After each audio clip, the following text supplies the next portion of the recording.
Aujourd'hui, une pensée émue pour 2022. Alors j'aimerais souhaiter une bonne année à la Terre entière. Mais on aura la même année des JO d'hiver à Pékin, une Coupe du Monde au Qatar et une élection présidentielle avec possiblement 2 candidats d'extrême droite qui peuvent passer au second tour. Et j'inclus même pas le retour de Manuel Valls dans un ministère, quel que soit le candidat, car le gars est aussi fidèle à un bord politique que DSK l'est avec sa femme. Oui, un jour j'arrêterai de dire du mal de Manuel Valls, mais à la seule condition qu'il fasse quelque chose de bien. On a au moins une 50aine d'années devant nous.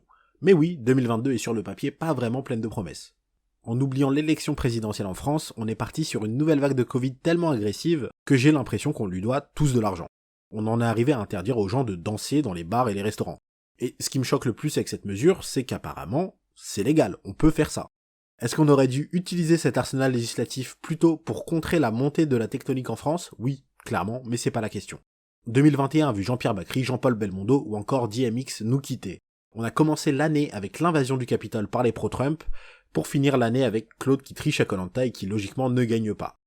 On a vu Macron se faire gifler, les talibans recommencer à semer la terreur, Thomas Pesquet s'envoler vers les étoiles et le GIEC nous faire redescendre sur Terre avec un rapport plus qu'alarmant. Une année paradoxalement très chargée, mais qui est passée à une vitesse folle. Et donc, 2022. Personnellement, c'est possiblement une année assez importante. Je suis toujours à peu près stabilisé, ça fait plaisir, mais ça veut surtout dire que je peux continuer à avancer sans trop me soucier de mon état mental du lendemain, du surlendemain ou du mois prochain. Une épée de Damoclès qui a l'air de moins en moins aiguisée et qui a l'air d'être très solidement accrochée au plafond. Je ferai des pensées émues plus régulièrement, j'aimerais en faire 2 par mois et j'ai profité de la fin d'année pour en écrire quelques-unes d'avance. Une année de 2022 où je pourrai également continuer à sortir et affiner mon autre podcast, Started from the Banlieue, que j'aime tant.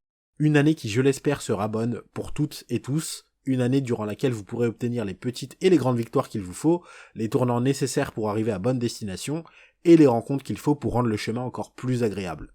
Bref, vous l'avez compris, je vous souhaite une très bonne année 2022, prenez soin de vous et de vos proches, sans trop vous oublier non plus. À très vite.